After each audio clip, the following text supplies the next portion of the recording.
Good day, everybody. Welcome to today's video. In today's video, we just had a failed project where we were going to install a Mopar big brake kit, but the Sahara, believe it or not, actually has the same size brakes, so not gaining anything at all.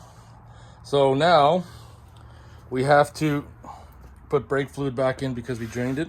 So if you're ever curious, if you ever want to flush the brake fluid out of your Jeep, we're going to do a vacuum brake bleed on it. So I already did this one up, had the hose going down in a bucket, so I'm going to fill the master cylinder back up. And anytime you bleed the brakes, you start at the farthest. We're going to do the rear passenger, rear driver, front passenger, rear driver, and then we'll be set. Since I had already drained the brake fluid because we're going to do the big brake kit, now we got to fill it up before we start the bleeding process and get all the air out of the system. So that's my brake bleeder there. The passenger rear, 11 mil. What I'm gonna do is going to attach my thing, pull down on the wrench like that, and then make sure that's set to vacuum.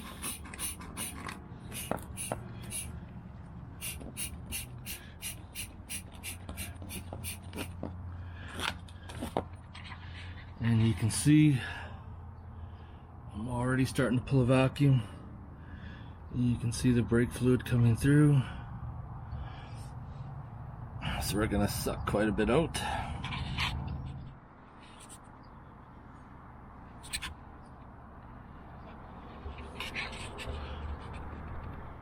Now typically you would tell when the new brake fluid's coming through, but since this Jeep is brand new, you can't really tell, so I'm just going to drain out probably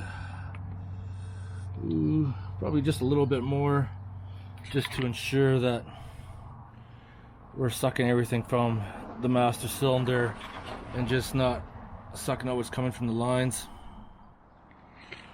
So it almost looks like I can start seeing some discoloration of fluid, plus that looks pretty good. So I'm just gonna tighten her up right there, pull that off,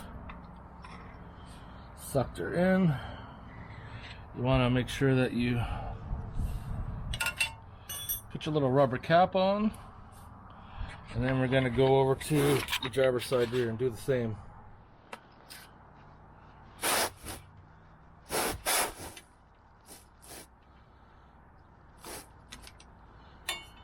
Sometimes these rubber caps don't come off too nice, so this one here.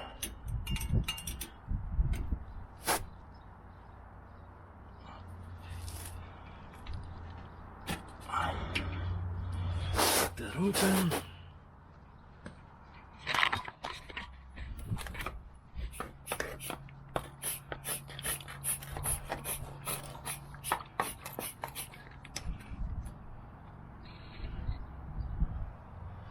There we go.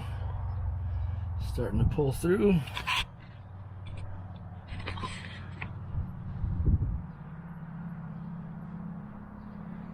So after I'm done bleeding out a bunch of fluid from this one and we close it up, I'm going to go back to the front of the Jeep, check the fluid in the master cylinder and top it up. I did actually fill it a little bit over the max line because I know we're going to be draining it down, and then we'll top her up to the proper value afterwards.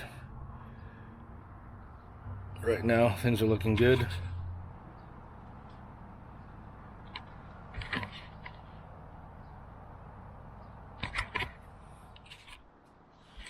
Alright, that's probably enough for that one there.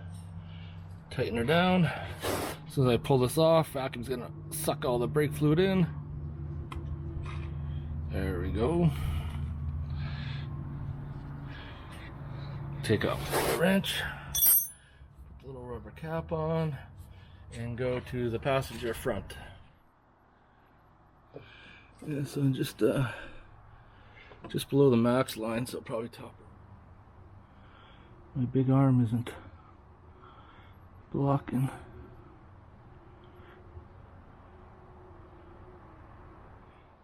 So remember, this one first, this one second. How we're gonna do this one here.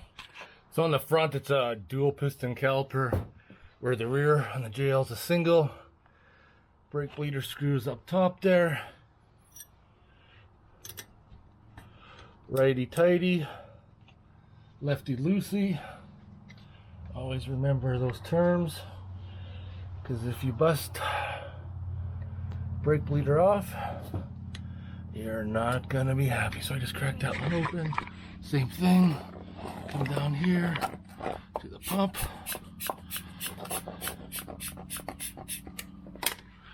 And we're already starting to come down the tube. Since I had the other side emptied out the master cylinder from that side, those lines, or that line is empty, where these ones here still would have had oil. So I don't necessarily need to bleed a lot, but I just need to get enough oil through, and might as well get the old stuff out. And we got a pretty good suction going on there. Alright, well, shut that one in. One more to go. This is driver's side front. This is the one that we had drained. So this one's actually not going to have any oil in that line. I don't even see anything coming down yet, but apply some vacuum down there. There we go. There we go.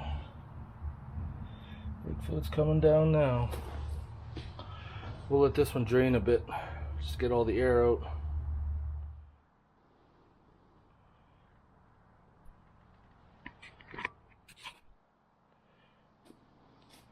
I think I got more than enough drained out to get all the air out of the front brake. Tighten her up.